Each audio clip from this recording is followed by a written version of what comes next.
So maybe we'll start with hi and welcome. And Steve, why don't you tell us a little bit about yourself, your job, and a little bit about your career and what you're doing now? Thanks, Jonathan. Thanks for inviting me here. I'm a land surveyor. I've been surveying professionally for almost 30 years now. I'm a licensed BC land surveyor and a Canada land surveyor and a retired Ontario land surveyor. I joined Natural Resources Canada in 2000, and my current position is Deputy Surveyor General and Regional Director for Western Canada. So in this role, I oversee our 5 Western regional offices. I've enjoyed working with Surveyor General Branch. I've always been in British Columbia with Natural Resources Canada. And one of the advantages I found is I get to travel all over the province of British Columbia, see some really neat scenery, meet some interesting people. So I've had an interesting career. Great. And maybe what could you tell us for those listening what is the Surveyor General Branch? It's a pretty awesome title. Yes, I'm a deputy surveyor general, so I'm one below, but it's an interesting title and it goes way back in history. I think Canada's first surveyor general was 1871 was John Stoughton Dennis. So it's a position that's existed for quite a while. The original intent of the Surveyor General, or main focus, was to conduct all the surveys across the prairies to open up the West, a significant undertaking. Obviously, the role has changed significantly since then. So the branch generally has 3 main themes or business lines. One is the International Boundary Commission. The Surveyor General is Canada's commissioner on that commission, and they maintain a well-defined and visible international boundary with the US. A second business line that we work on is the Canadian Geodetic Survey, and it's run by the Chief Geodesist. They maintain the Canadian Spatial Reference System, so the fundamental framework for all geospatial positioning in Canada. And then the third business line is the Canada Land Survey System and Survey Program. That's where I do most of my work. The Canada Land Survey System is mandated by our Act, Canada Land Surveys Act, to be the framework, the standards, the process for conducting legal surveys on Canada lands.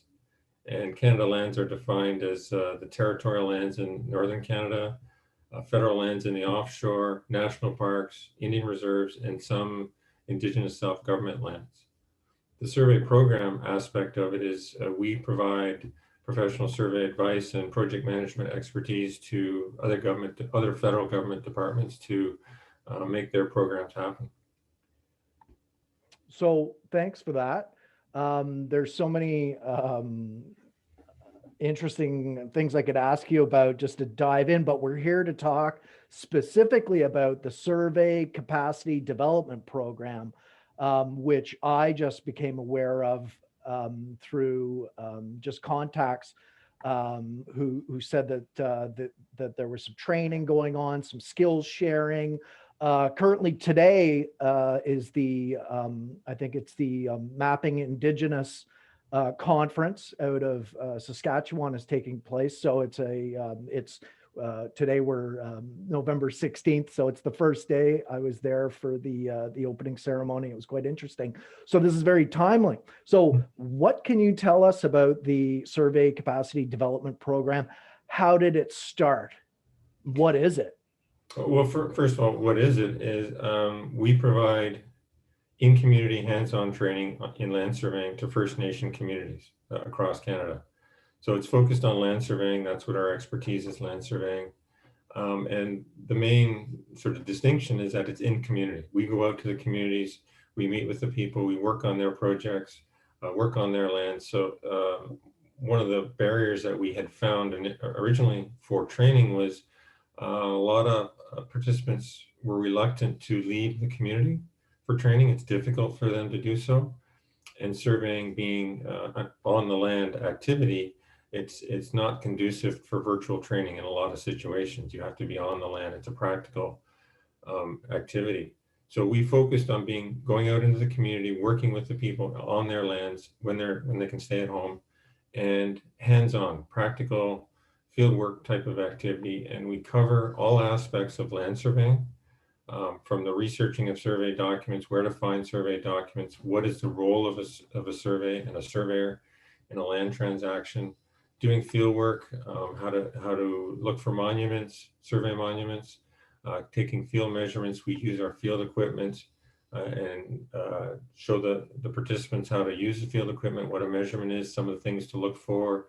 We use GNSS equipment, either from handheld to our survey grade equipment, and then processing the data, showing them how to produce a survey plan, how to incorporate the data, how to access our digital data online and support their GIS activities, and that would be relevant to the conference today.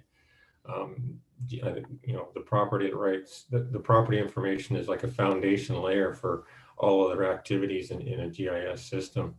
And then how to communicate with land surveyors if they need a survey to get it done, what to ask for, what are the different types of survey plans, and just to create an overall sense of awareness of the survey and how it supports land management.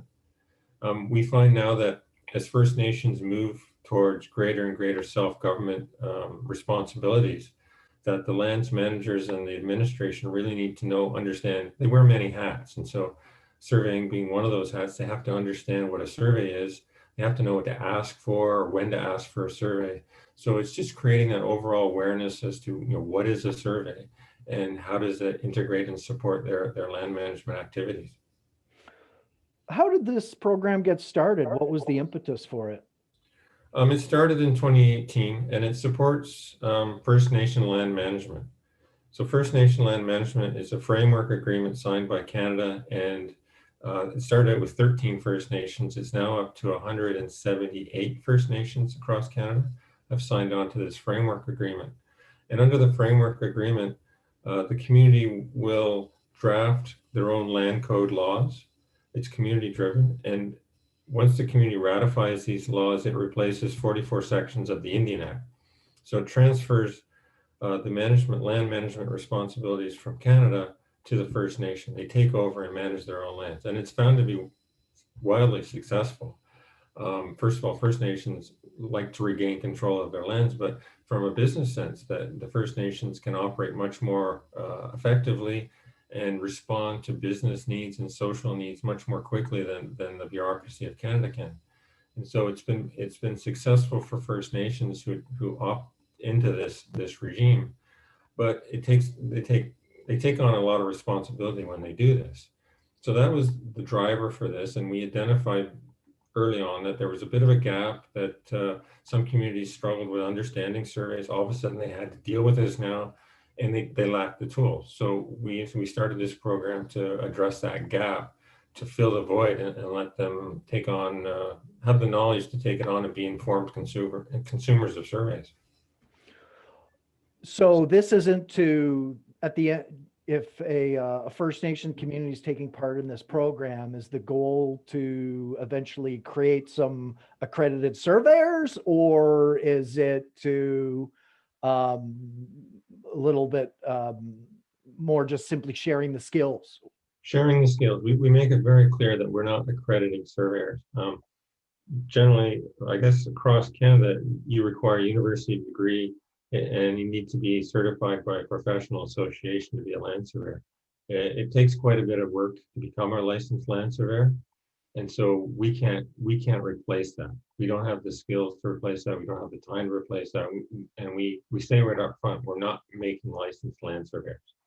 What we're doing is creating awareness. And so we have 4 general goals, and one is awareness of what surveying is, but we're providing tools and the starting of training so that people in the community can participate in the survey.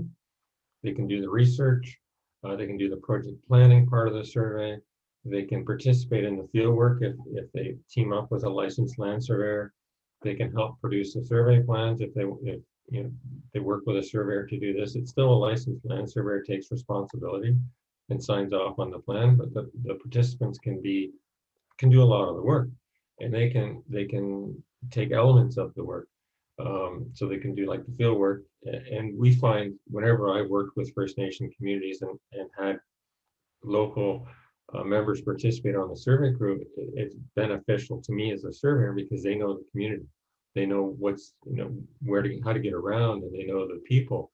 So it's a win-win if we can make that connection between the community participants and they can be part of the survey crew or part of the drafting crew with the surveyor. So that's another goal, is to create relationships. Relationships with us as a branch, but relationships with local land surveyors, so that community members are not intimidated. They have confidence to phone up a surveyor, know what to ask for, know how to talk to the surveyor. They know the difference between surveys, and so it creates a much different dialogue with local land surveyors. So we want to create that relationship, but we also want to sort of generate an interest in geomatics and land surveying with the participants, to say this is what it's about. As surveyors, we love what we do, and so we try to pass on that enthusiasm to the community and say these are the different aspects. You may like field work, so you can concentrate on working in the field. You may prefer to do drafting or GIS type work.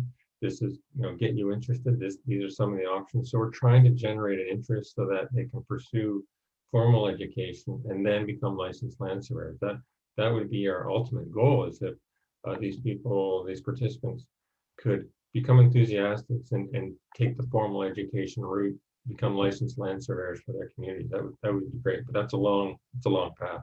Are there any First Nation members who are licensed land surveyors that are available for hire?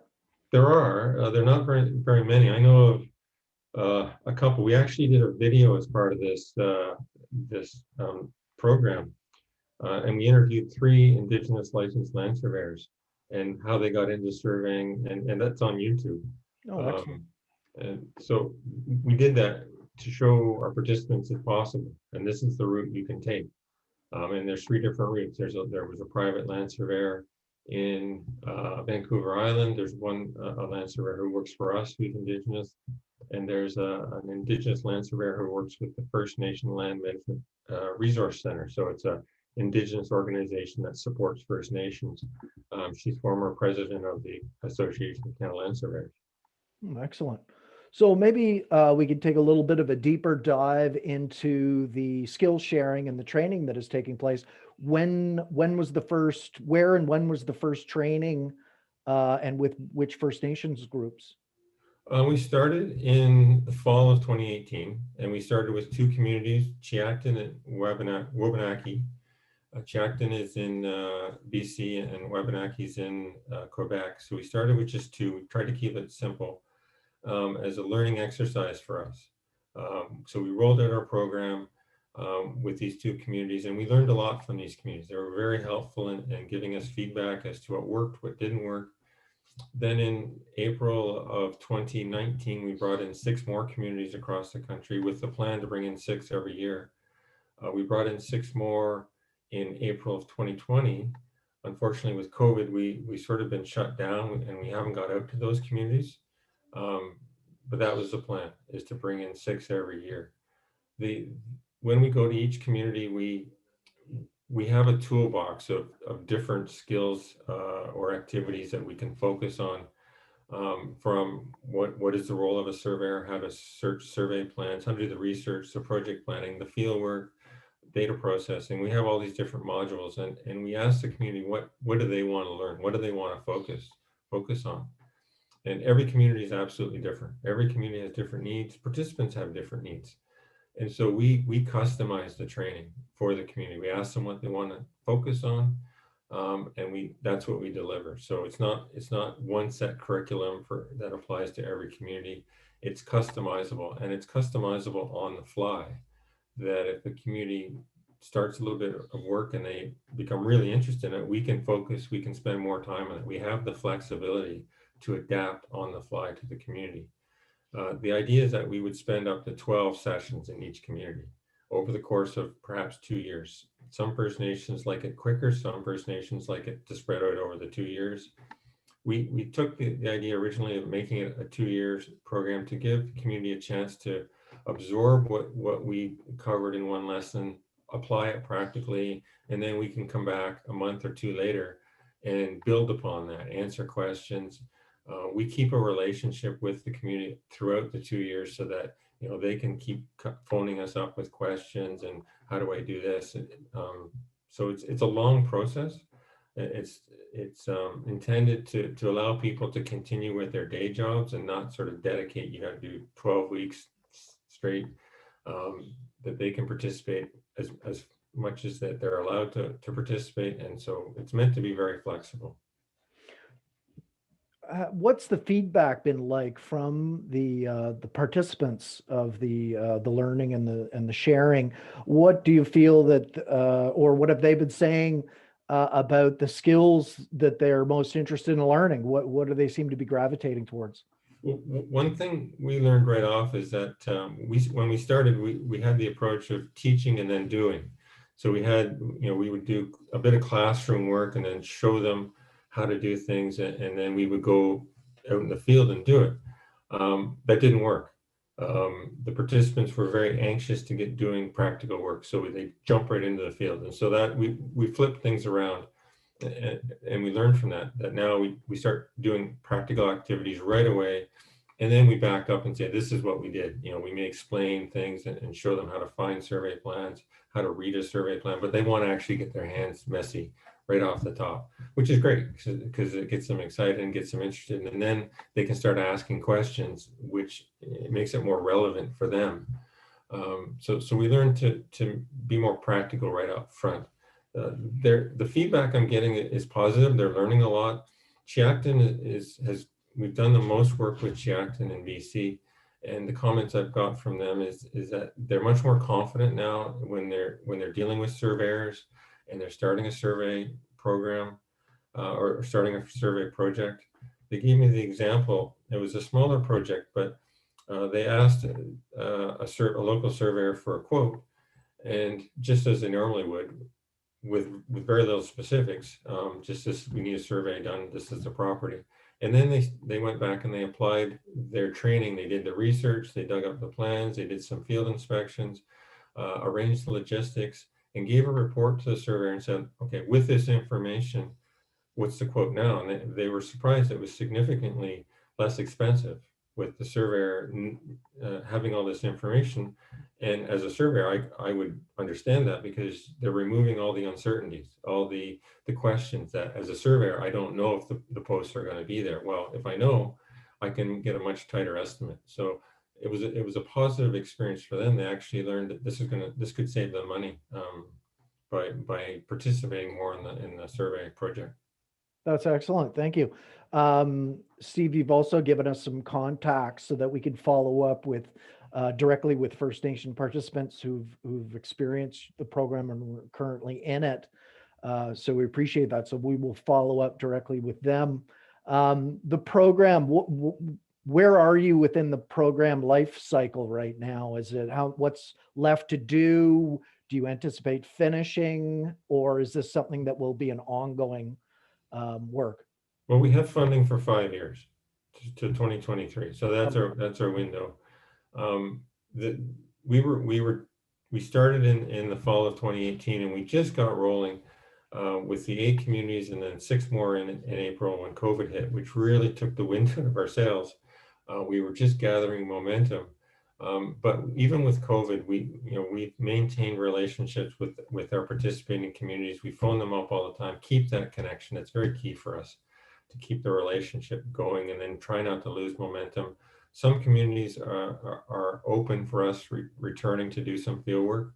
They're okay with it. Others are not, and we're respecting that totally. Even when we go to do field work now, we're very cautious and we have a risk mitigation plan. We definitely do not want to be the source of any sort of problems in the community. So we're very cautious about that. It's slowed us down a little bit. But we're optimistic that we can get back into most communities in the spring or summer of next year and regain some lost time. We'll make up lost time that we've lost due to COVID. Even at this point, we've done 56 weeks of in-community training across the country and 9 virtual sessions since COVID has started. So we've done a fair bit. I'd say we're not quite halfway through our program. We have a solid 2 more years left to work on this.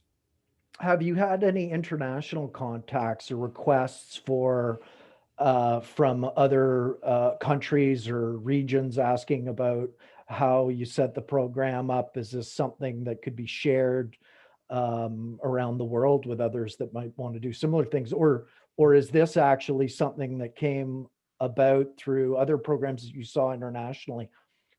Not internationally, no. I've not had any international contacts or requests for information. The program started from a pilot project in Ontario where we tried this on a one-off, and it was a little bit different, but that received positive feedback, so we built upon that. It is still fairly new, like 2 years, and we're open to sharing what we've done with anyone. All of our training materials we're happy to share with anyone. It's open source, so we're pleased to share how we set this up, what we've learned, our training materials with whoever's interested in doing this. We want, fundamentally, we want to promote land surveying and what land surveying is all about. So the more we can get the message out, the better. Great. Well, I want to thank you for taking the time. This has been very illuminating, very interesting topic. I think we'll be following up with you to learn more and keep in touch with the program and see how it progresses. So on behalf of the GoGeomatics community here in Canada, thank you for your efforts, and we'll continue to keep in touch. Thank you very much, Jonathan, for the time. It's been fun. Okay, thank you.